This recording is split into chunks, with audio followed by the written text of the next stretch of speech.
I just want to first open up by saying that it's very important to realize that what we're dealing with here, ladies and gentlemen, is brand new legislation. We're dealing with legislation that is ideally consumer-centric, which we will see from this webinar. And I must point out that the Act in itself is voluminous, it is challengeable, it's a litigator's dream.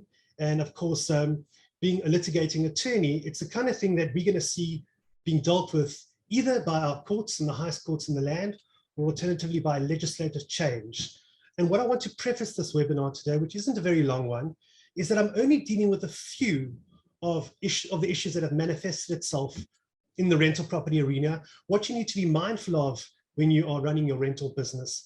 And of course, what you can, I suppose, anticipate is going to happen as we move more and more into the birthing process of this act. Just by way of example, the Consumer Protection Act is still being debated and we are years down the line. The National Credit Act is still being debated and we're years down the line. The Rental Housing Act, which has been around for decades and which is subject to change in terms of the Rental Housing Amendment Act, number 35 of 2014, that in itself is also going to be up for change and challenge.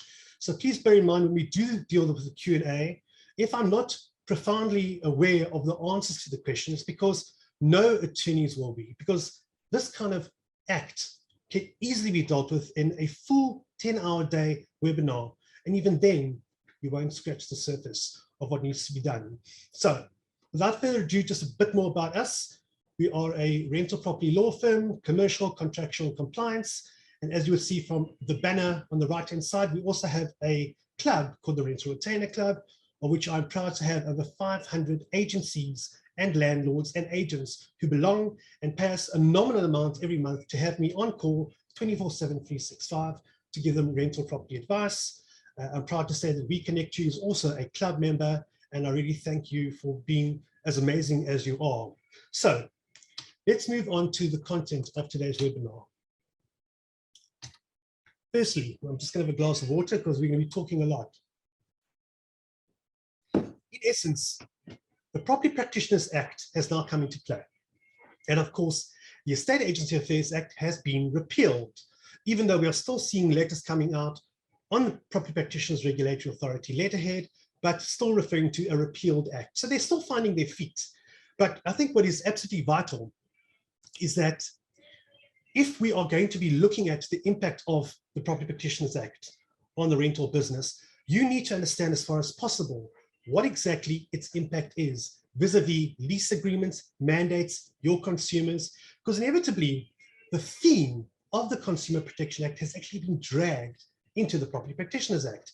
It's very much consumer-based. In fact, if you look at the Act and you have the time and a strong drink to do that, in essence, you will find that there is a section called Consumer Protection. So it's the same kind of logic to protect consumers, and that's where it goes much further than the State Agency Affairs Act. So there are many challenges coming, there are many idiosyncrasies in the Act, there are certain ways of interpreting it, and there are a number of excellent articles on the internet which you can read, which of course will enlighten you as to what the Act is all about in terms of generically. What you will not find, if I must say so myself, are the three aspects I'm going to be dealing with today, because essentially those are geared towards the rental business, and we will end up on the one topic that I believe is going to be the most prolific aspect of the rental, at least the rental agents throughout our country. And on that note, our focus will be on these particular topics: the mandatory disclosure forms, the incoming and the outgoing inspections, and of course, trust account exemptions. And we're going to shoot through it quite quickly because it is quite detailed. And hopefully at the end of this, you at least will have the ability not only to make an informed decision, but know what to ask your attorneys, know what to ask your accountants, know what best practice to bring in. Fortunately, as the author of the We Connect You lease, which of course is available by We Connect You, I'll be updating the We Connect You lease with the appropriate property practitioner clauses, and of course the mandatory disclosure, which I will mention just now. So let's focus on the mandatory disclosure forms. In terms of section 67 of the Property Practitioners Act, a property practitioner, and for our purposes, a property practitioner obviously includes a rental agent.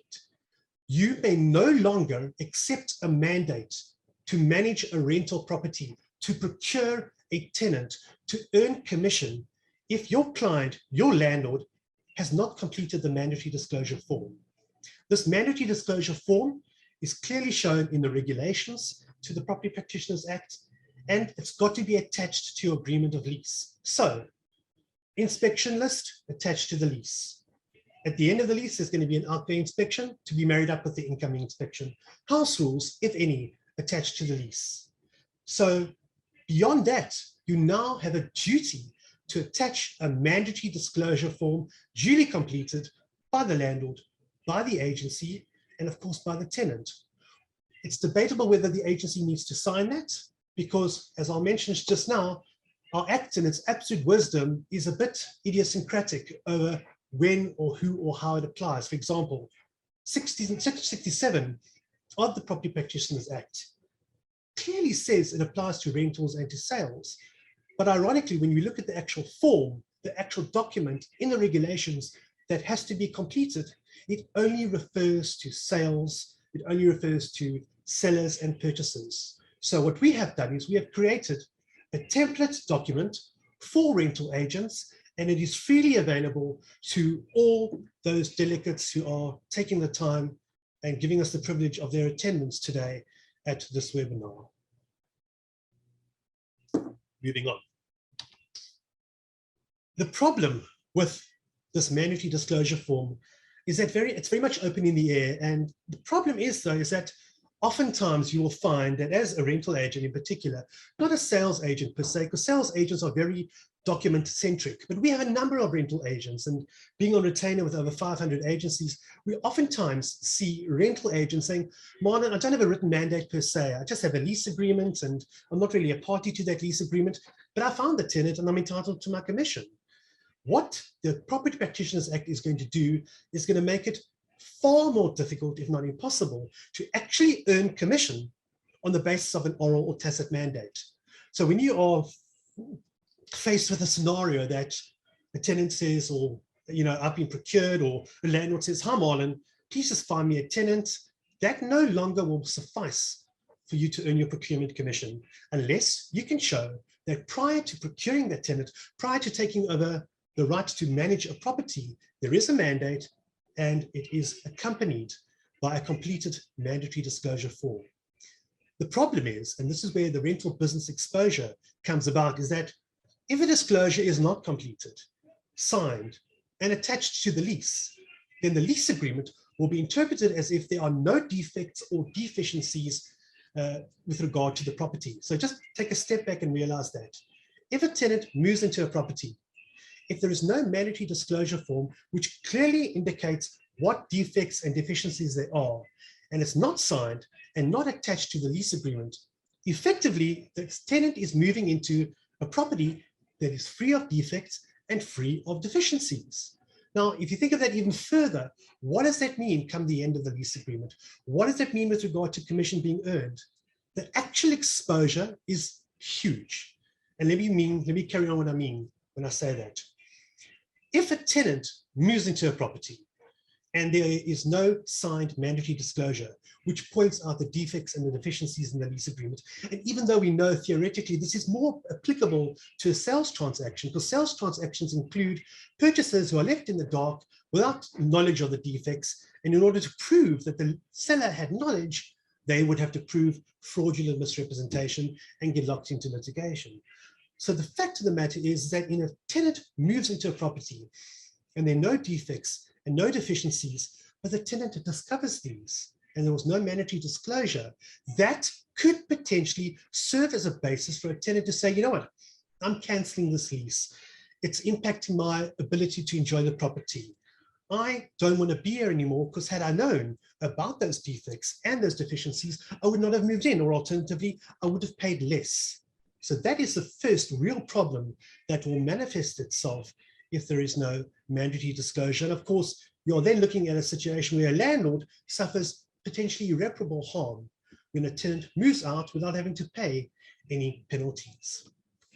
If you go further, in section 67.3, a property practitioner, based on what the Act says, may actually be held liable by an affected consumer The word effective consumer is the actual terminology used in the Property Practitioners Act. And what it says is, if a mandate was accepted by a rental agent, by a property practitioner, and there was no mandatory disclosure that was completed, that property practitioner may actually be held liable by an affected consumer.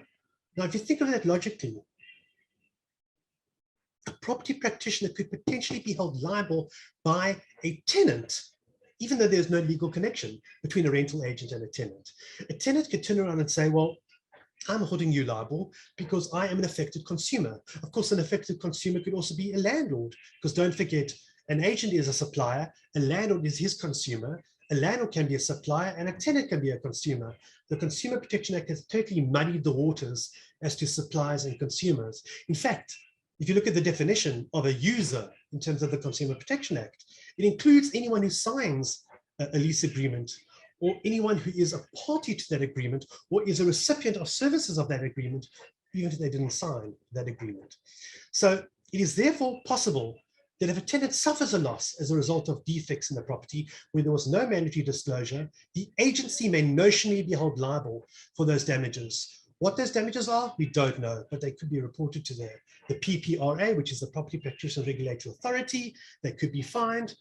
But the bottom line I want you to take from this is that there is now a new form that has to be completed before a rental agent can market the property to tenants, procure a tenant, and earn commission.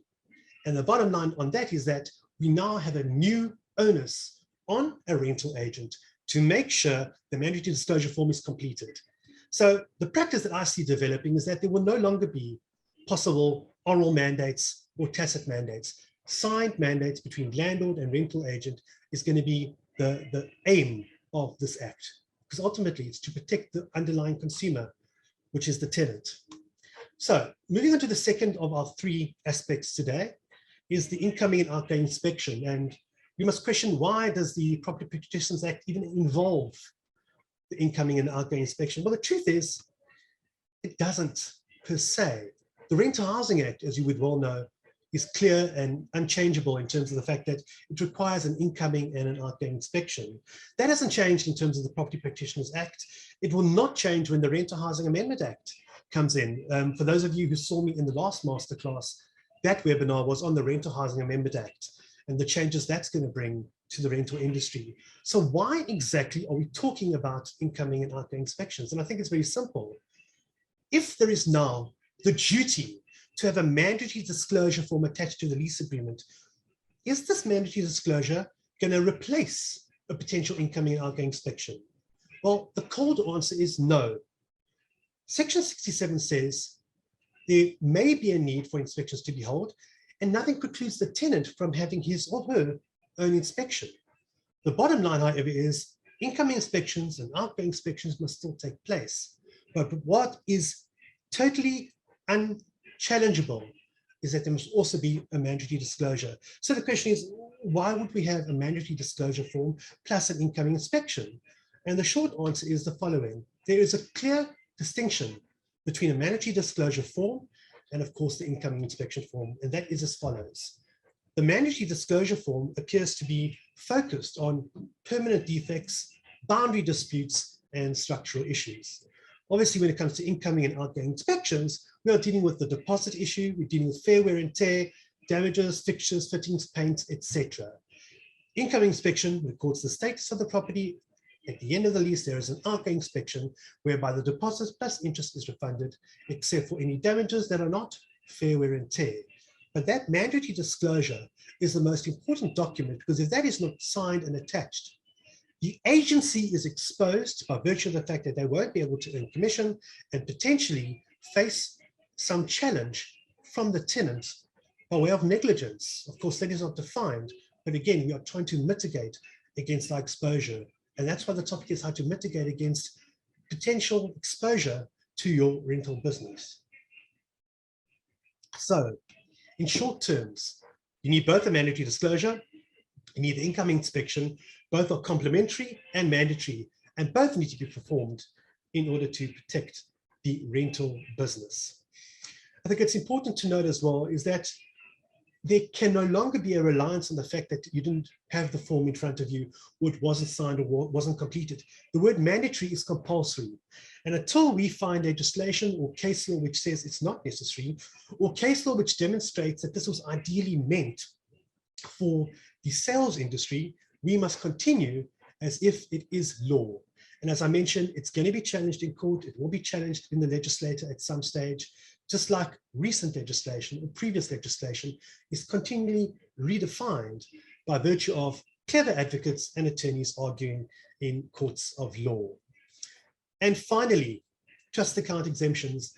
The reason why I've made this a focus is purely to show that many rental agents are of the belief, whether correctly or incorrectly, that being exempted from holding a trust account is like the mecca of being a rental agent. Why have all the necessity of trust accounts, audits?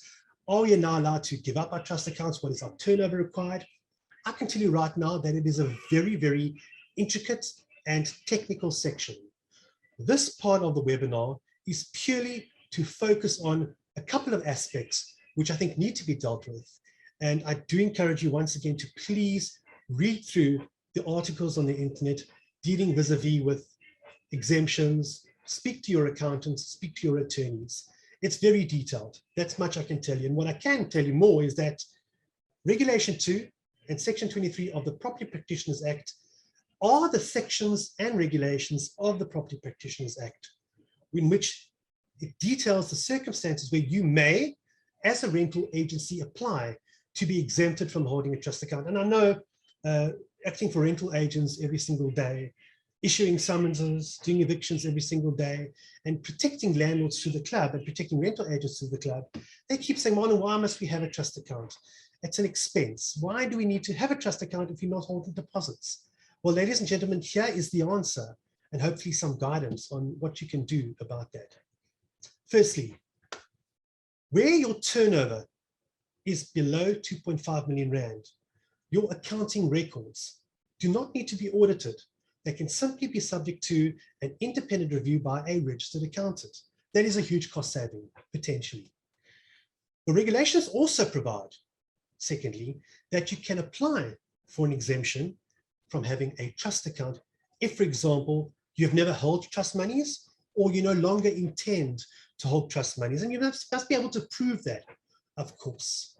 And in such a case, what you need to do is to notify the Property Practitioners Regulatory Authority, the PPRA, provide an affidavit where you set out that you've complied with Regulation 2, as previously mentioned, where you undertake not to hold any trust funds, and where you provide clear, unequivocal evidence that you will not be getting trust money in the future. For that purpose, you will then be able to obtain the right to be exempt from holding a trust account. There is a separate train of thought, which I won't go into, which actually says you don't need to be under 2.5 million Rand. Because if you look at Section 23(1) of the Act and Regulation 2 of the Act, you can potentially read it that you effectively can apply to be exempt even if you're over 2.5 million Rand. My best advice to you is, if you want to be exempt from holding a trust account, write to the PPRA, enclose an affidavit, telling them you don't handle trust funds, telling them you don't intend to hold trust funds going forward, and see what they say. To bring the webinar to a close, and the reason I keep drinking water is because I'm talking a lot and I'm thinking through what I'm saying, because I'm trying to make this as simple as possible. So please bear in mind that what I'm going to tell you now is my own viewpoint. It is a perception of what I see with those payment processors who are jumping on the bandwagon, trying to convince rental agents that they need to withdraw from holding a trust account. They need to apply for an exemption because these payment processors are doing it for them. And I want to leave you with the idea that the essence behind We Connect You, the essence behind dealing with your own trust account, besides the control aspect of it, is that it's best practice. It's important to be aware of the purpose of your trust account, why you would use it, why you need it, and why it's of value to consider not applying for an exemption. And the fact of the matter is that you can be exempted from operating a trust account if you have mandated another property practitioner that specializes in collecting and distributing trust payments. And if you have a payment processor, whomever that is, to process your trust amounts, you are exempt from holding a trust account and, of course, exempt from having a trust audit. But once you are exempted, besides the fact you will not have to have your annual financial statements audited, and it only needs to be reviewed by an independent accountant, a chartered accountant, it goes further when you look at what the implications of doing that are. Please bear in mind that this right to an exemption clearly applies without any problems whatsoever to individual practitioners. So as a point of departure, off the cuff, if you are a sole proprietor, so to speak, you're automatically exempt from holding a trust account, unless, of course, you receive trust monies, obviously. But if you are a business practitioner, that would be a partnership or a trust or a incorporated or a CC or a company, any type of juristic entity, of course, you would need to apply for that exemption if you are, of course, using a payment processor. So why am I focusing so much on this? Well, the fact of the matter is exemptions from holding a trust account is something that is a concerning element, because if you are assigning the control factor of your trust account, which is the very account where you hold deposits, which is the very account that is utilized for purposes of refunding deposits to landlords, to tenants. It is the holy grail, and the auditing of that establishes the best practice in how you are running your business, not dissimilar to a law firm. Our trust account is audited by the Legal Practice Council. They can see from the transactions what exactly we're doing, how we're handling the trust money, and for that we are granted, not dissimilar to the property industry, a fidelity fund certificate ourselves. So the point needs to be made that where payment processing agents are employed, they only take over the function of payment processing from the agency. The agency no longer needs to be audited, but the mere fact that you have an agency that is being managed in terms of their trust account from a third-party perspective does not absolve that agency from still handling trust monies in accordance with the law. In other words, you still remain liable in terms of what happens in your trust account, even though your trust account is being audited by a third party because it's managed by a third party. And I want to use my legal fraternity as a prime example. We are not allowed to outsource our trust account management. We use our trust account for collecting deposits from clients, just like a property practitioner would. We hold deposits in our trust account for a potential sale. We hold deposits in our trust account for potential work that we do. And if we had to hypothetically outsource it, we would still be accountable to the Legal Practice Council for what happens in that. And you can be rest assured that any payment processor that is managing your trust account is identifying themselves against any problems that manifest itself in your trust account. What if the payment processor pays the wrong agent, wrong party, or the wrong agent, or does something that is purportedly illegal? They won't get into trouble. And in any event, their audit is effectively checking the numbers. The audit of a payment processor, for what we understand, and I stand to be corrected, is not the same as an auditor auditing your personal trust account. It goes much deeper than that, and there's a lot of value to knowing that if your trust account is healthy and managed well, then you are effectively doing best practice. So that's why I want to conclude this webinar by mentioning a few things that every property practitioner should keep in mind when applying for an exemption, especially when they use a payment processing agent. Firstly, 100% of the risk remains with the rental agent. And the bottom line is that the money that is in trust remains your liability. In other words, if you are outsourcing the management of your trust account to a third party, even though they are effectively managing your trust account and you're no longer the owner, your duty, your liability to your own landlords, to your own clients remains with you.